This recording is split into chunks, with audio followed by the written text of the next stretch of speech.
For 3 years, Marcus worked the night shift at Pinnacle Industries, making minimum wage while executives joked about the sleepy old security guard. Then armed mercenaries breached the facility, and those same executives discovered that Marcus wasn't just a guard, he was Commander Marcus Steele, the most decorated Navy SEAL in modern history. This story begins in the heart of New York City, at the imposing 47-story Pinnacle Industries skyscraper that pierced the Manhattan skyline like a steel and glass monument to corporate ambition. The building served as headquarters for one of the world's largest technology and defense corporations, housing thousands of employees during the bustling daylight hours. Engineers, scientists, executives, and support staff filled every floor from dawn to dusk, creating the constant hum of productivity that characterized modern American business. But after 10 p.m., this massive structure transformed into something altogether different. The armies of corporate workers retreated to their homes in the suburbs, leaving behind only skeleton crews of night shift personnel and security guards to watch over billions of dollars worth of intellectual property, classified research, and cutting-edge technology that could reshape the future of warfare and defense. Marcus Williams, 42 years old, had been the night security guard for this corporate fortress for exactly 3 years, 2 months, and 15 days. He was a man of average height and unremarkable appearance, the kind of person who could disappear into a crowd without anyone remembering his face 5 minutes later. His standard navy blue security uniform hung loosely on his lean frame, and he carried himself with the quiet, unobtrusive manner of someone who had learned to blend into the background and avoid drawing attention. Every single night, Marcus followed the exact same routine with the precision of a Swiss clockwork mechanism. He arrived at precisely 10:00 p.m., checked in with Dave Thompson, the evening security guard who worked the 2 p.m. to 10 p.m. shift, received the daily briefing about any special circumstances or VIP visitors, and then began his methodical patrol of all 47 floors. He would start at the ground level and work his way systematically upward, checking doors, testing alarm systems, monitoring security cameras, and ensuring that the building remained secure until the next morning's 6 a.m. shift change. The corporate executives who occasionally worked late hours barely acknowledged Marcus's existence. When they encountered him during their evening departures, they would walk past him as if he were invisible, perhaps offering a distracted nod if they were feeling particularly generous. Most didn't even know his name, referring to him in their conversations as the night guy or that security guard, when they bothered to mention him at all. Jennifer Walsh, the human resources director, was typical in her dismissive attitude toward the night security staff. "Marcus is exactly what we need for that position," she would tell her colleagues during staff meetings. "Quiet, reliable, doesn't cause problems or ask for special treatment. Perfect for a job that basically requires someone to walk around and check doors all night." Robert Chen, the chief financial officer, was even more condescending in his assessment. "Honestly, I'm not sure why we even need someone for that position," he would say with barely concealed disdain. "The building has automated security systems that are far more sophisticated than anything a minimum wage guard could provide. But corporate policy requires a human presence, so we're stuck paying someone to essentially be a warm body walking the halls." Marcus heard these comments and similar ones regularly, but he never responded or showed any reaction. He simply smiled politely, continued with his duties, and maintained the professional demeanor that had characterized his entire adult life. Because Marcus Williams was far more than just a security guard, though none of his colleagues or supervisors had any inkling of his true background and capabilities. The man they knew as Marcus Williams was actually Commander Marcus Steele Williams, United States Navy SEALs, retired after 15 years of active duty service in some of the most dangerous and classified military operations in modern American history. His military career had taken him to Afghanistan, Iraq, Somalia, Syria, and numerous other locations that didn't appear on any official deployment records. He had commanded SEAL Team 6, the most elite special operations unit in the world, for 8 years, leading missions that ranged from hostage rescues to counterterrorism operations to direct action strikes against high-value targets. His military decorations filled an entire drawer in his modest apartment, 3 Navy Crosses, 2 Silver Stars, 4 Bronze Stars with Valor, a Purple Heart, multiple Presidential Unit citations, and dozens of other commendations from a career spent in the shadow world of special operations. His confirmed combat kills numbered in the dozens, though the exact figure remained classified even in retirement. He had been personally commended by 3 different presidents and had briefed Congress on sensitive operations that would never be acknowledged publicly. But 5 years ago, after a mission in Syria that had gone catastrophically wrong and resulted in the loss of his entire 6-man team, Marcus had decided that he'd seen enough combat for one lifetime. The weight of command, the responsibility for other men's lives, and the constant exposure to violence and death had finally taken its toll on even his hardened psyche. "I'm done with war," he had told himself as he submitted his retirement papers. "I just want a quiet, peaceful life where nobody shoots at me and I don't have to make decisions that get people killed." He had chosen the night security position at Pinnacle Industries specifically because it seemed like the most mundane, peaceful job imaginable. Walking empty hallways, checking locked doors, and monitoring security cameras was about as far from combat operations as he could get while still utilizing some vestige of his military training in surveillance and protection. That Thursday night began exactly like the 1,095 nights that had preceded it. Marcus arrived at the building at his customary 10 p.m., parking his 10-year-old Honda Civic in the employee garage and taking the service elevator to the security office on the 3rd floor. The office was a small, windowless room filled with multiple monitors displaying feeds from hundreds of security cameras positioned throughout the building, along with communication equipment, alarm panels, and the various administrative materials required for his position. Dave Thompson was already preparing to leave when Marcus arrived, gathering his personal belongings and preparing the shift change paperwork. Dave was a good-natured man in his early 50s who treated the security job as a way to supplement his pension after retiring from the New York Transit Authority. "Pretty quiet night," Dave reported, as he did most evenings. "Got about 15 people still working late shifts up on the engineering floors. Most should be clearing out by midnight. Nothing unusual on any of the cameras, all systems showing green across the board." Marcus nodded his understanding and began his standard preparation routine. He checked the radio communications, verified the status of all alarm systems, and reviewed the daily security briefing that outlined any special circumstances he needed to be aware of. Everything appeared completely normal, just another routine night in a building that had never experienced any significant security incidents during his 3 years of employment. He began his first patrol at 10:30 p.m., starting with the ground floor lobby and working his way systematically upward. The building after hours had an almost cathedral-like quality, with the ambient lighting casting long shadows through empty corridors and the sound of his footsteps echoing off polished marble and carpeted hallways. It was the kind of environment that might have seemed eerie or intimidating to some people, but Marcus found it peaceful and meditative. As he walked his rounds, his military training operated on a subconscious level, automatically cataloging exit routes, defensive positions, sight lines, and potential tactical advantages. Even after 5 years of retirement, he couldn't entirely shut off the operational mindset that had kept him alive through 15 years of combat.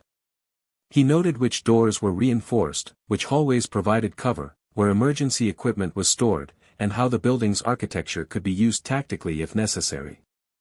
By 1:30 a.m., Marcus had completed his initial patrol and returned to the security office to monitor the camera feeds and complete his hourly security log entries.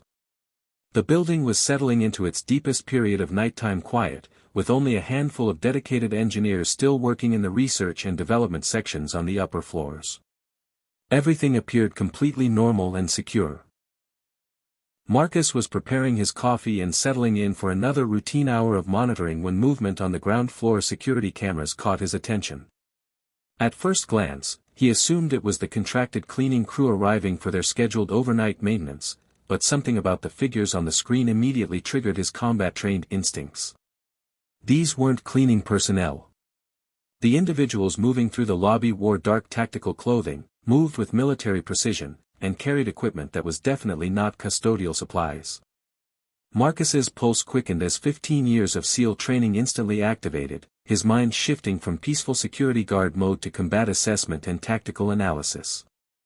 20 individuals had entered the building through the main lobby, somehow bypassing the sophisticated electronic security systems without triggering any alarms. They moved in coordinated teams, communicating through hand signals with the practiced efficiency of military special operations units. Their equipment included advanced body armor, military-grade communications gear, and weapons that Marcus immediately recognized as current-generation assault rifles used by elite military forces.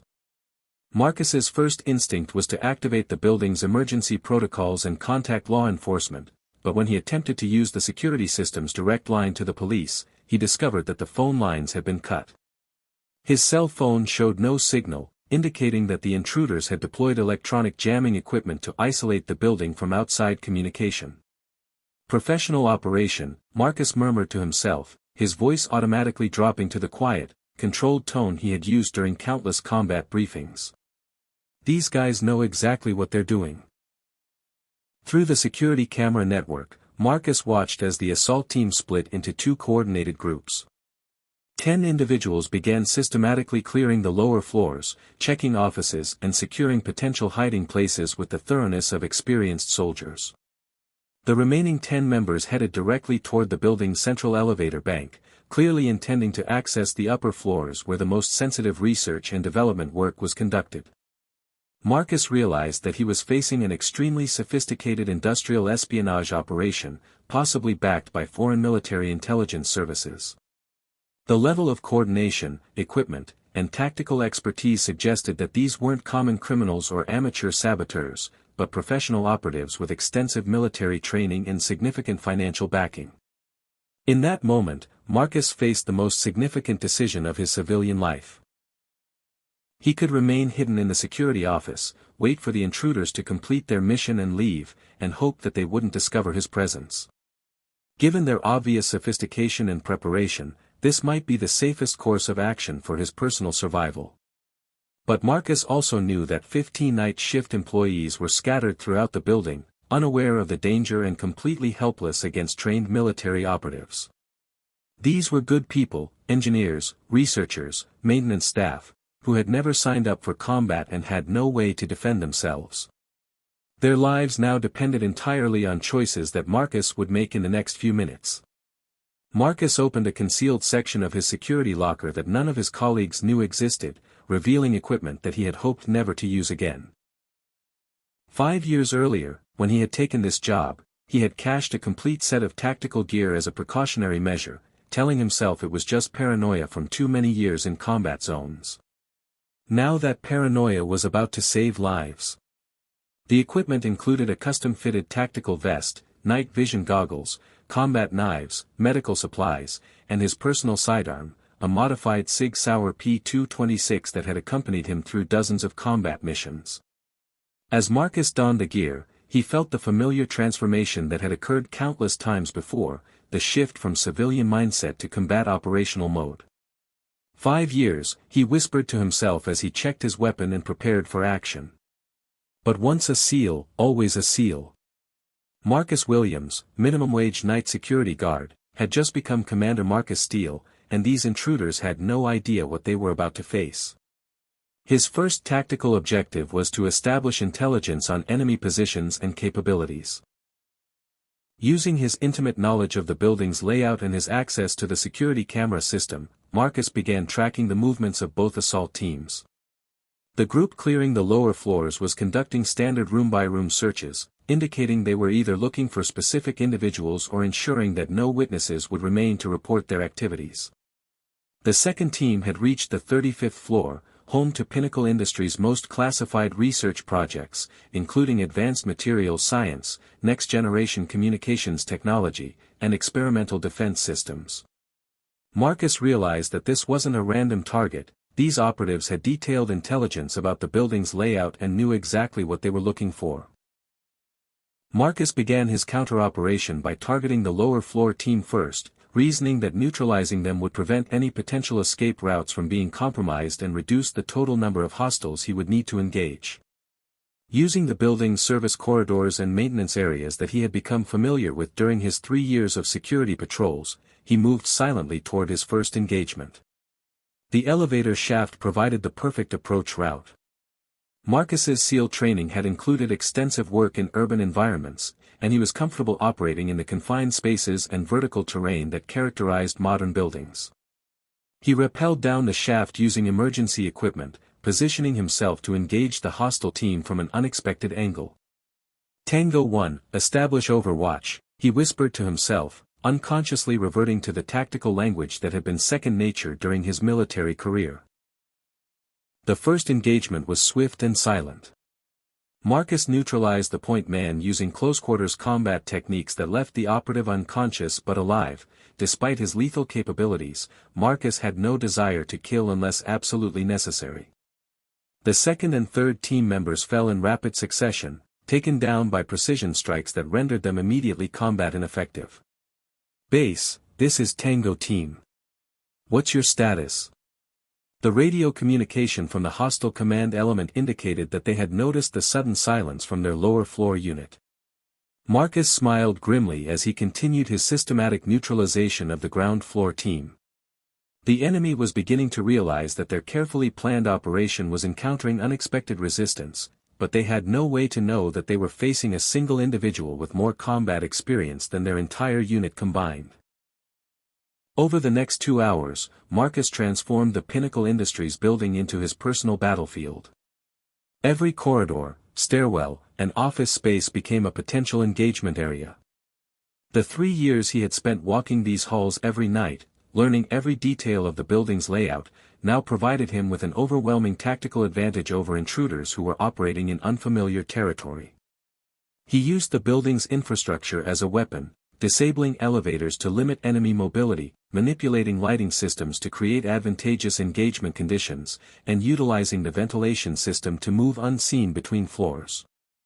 The emergency stairwells, service elevators, and maintenance areas that he had checked thousands of times during routine patrols now became his personal highway system for conducting asymmetric warfare against a numerically superior enemy force. This is impossible. Marcus heard the enemy commander shouting over intercepted radio communications. How many security personnel are in this building? Request immediate backup. The answer was simple, just one former Navy SEAL commander who had finally found a mission worthy of his skills. Marcus's tactical approach was methodical and professional. Rather than engaging in direct confrontation where the enemy's superior numbers could be brought to bear, he used stealth, surprise, and superior knowledge of the terrain to engage individual operators or small groups when they were isolated and vulnerable. Each engagement was concluded quickly and efficiently, with hostile operatives neutralized through non-lethal means whenever possible. The enemy's communications became increasingly frantic as their operational timeline collapsed and their personnel began disappearing one by one. What should have been a simple industrial espionage operation had turned into a nightmare scenario where their highly trained operatives were being systematically defeated by an unknown adversary who seemed to anticipate their every move. "Command, this is Alpha Team Leader," came one desperate radio transmission. "We're taking heavy casualties from an unknown number of hostiles. Recommend immediate extraction and abort the mission." But Marcus had already anticipated this possibility and had disabled their primary extraction routes. The helicopters that had deposited the assault teams on the building's roof were no longer accessible, and the ground floor exits were now controlled by someone who had spent 15 years learning how to prevent enemy forces from escaping after unsuccessful operations. By 6:00 a.m., when the morning shift security guards arrived for their scheduled shift change, they found 20 unconscious operatives secured with zip ties and arranged neatly in the building's main lobby. Not a single civilian had been harmed, no critical research had been compromised, and the building's security systems had been fully restored to normal operation. Marcus was sitting in the security office, sipping his coffee and completing his shift report as if nothing unusual had occurred during the night. When the police and federal investigators arrived, they found a middle-aged security guard who seemed completely unfazed by having single-handedly defeated what appeared to be a sophisticated foreign intelligence operation. "Marcus!" Jennifer Walsh exclaimed when she arrived with the morning crisis response team. "Are you all right? What happened here? Who were these people?" Marcus looked up from his paperwork with the same calm, professional demeanor he had maintained for 3 years. Industrial espionage team, I believe, ma'am. Appeared to be after the research data on the 35th floor. But don't worry, situation's under control now. The next day, Pinnacle Industries CEO David Peterson personally requested a meeting with Marcus in the executive boardroom on the 47th floor. It was the first time Marcus had ever been invited above the 20th floor, and certainly the first time he had been in the presence of the company's senior leadership. Marcus, Peterson began, reviewing a thick personnel file that seemed far more comprehensive than anything that should have existed for a minimum wage security guard. I think we need to have a very honest conversation about exactly who you are. Marcus had anticipated this moment since the previous night's events. He reached into his briefcase and removed his military service record, which he placed on the conference table with the same quiet professionalism that characterized everything he did. Commander Marcus Steele, United States Navy SEALs, retired, he said simply. 15 years active duty service, specializing in counterterrorism, direct action, and special reconnaissance. 3 Navy Crosses, 2 Silver Stars, 4 Bronze Stars with Valor devices, and 47 successful combat operations in classified theaters. Peterson and the assembled executives stared at the documentation in stunned silence. The mild-mannered night security guard they had barely acknowledged for 3 years was apparently one of the most highly decorated special operations veterans in recent military history. Why didn't you tell us about your background when you applied for the position? Peterson asked, clearly struggling to reconcile Marcus's military credentials with his choice to work as a minimum-wage security guard. Because, sir, Marcus replied, I came here looking for peace and quiet. I wanted a job where I could use basic security skills without having to make life-or-death decisions or carry the responsibility for other people's survival. I thought I was done with combat operations. Peterson leaned forward, his expression showing a mixture of respect and curiosity. But you obviously weren't done with protecting people. You could have hidden in that security office and waited for the situation to resolve itself. Instead, you chose to engage 20 armed professionals by yourself. Marcus was quiet for a moment, considering his response. Sir, there were 15 innocent people in this building who had no way to defend themselves against trained operatives. Once I confirmed that these were hostile forces with lethal intent, I couldn't just stand by and hope for the best. That's not who I am. The transformation in how Pinnacle Industries treated Marcus was immediate and comprehensive. He was offered a position as Director of Corporate Security with a salary that was more than 20 times his previous wage, along with a staff, a budget, and the authority to implement whatever security measures he deemed necessary. But Marcus surprised everyone by declining the promotion. I appreciate the offer, he told Peterson, but I'd like to keep working the night shift, if that's acceptable. I've gotten comfortable with the routine, and I think I can be more effective if people continue to underestimate what I'm capable of. Peterson agreed to this unusual arrangement, though Marcus's job description and compensation were quietly updated to reflect his true qualifications and value to the organization. The other employees gradually became aware that their night security guard was someone rather more significant than they had assumed, and Marcus began receiving the respect and recognition that his background warranted.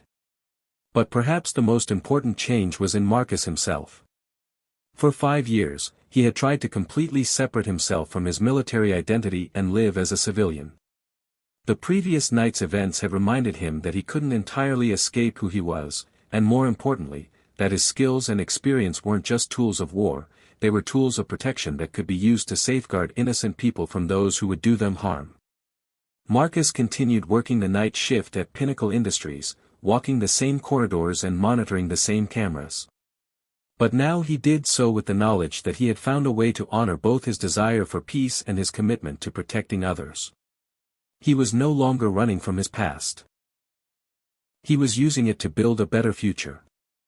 And sometimes, late at night when the building was quiet and he was alone with his thoughts, Marcus would smile as he remembered the look of shock on those executives' faces when they realized that their sleepy old security guard was actually the most dangerous person in the building. The truth was, real heroes don't always wear uniforms or seek recognition. Sometimes they work night shifts and minimum wage jobs, waiting patiently for the moment when their skills are needed to protect people who don't even know they need protecting.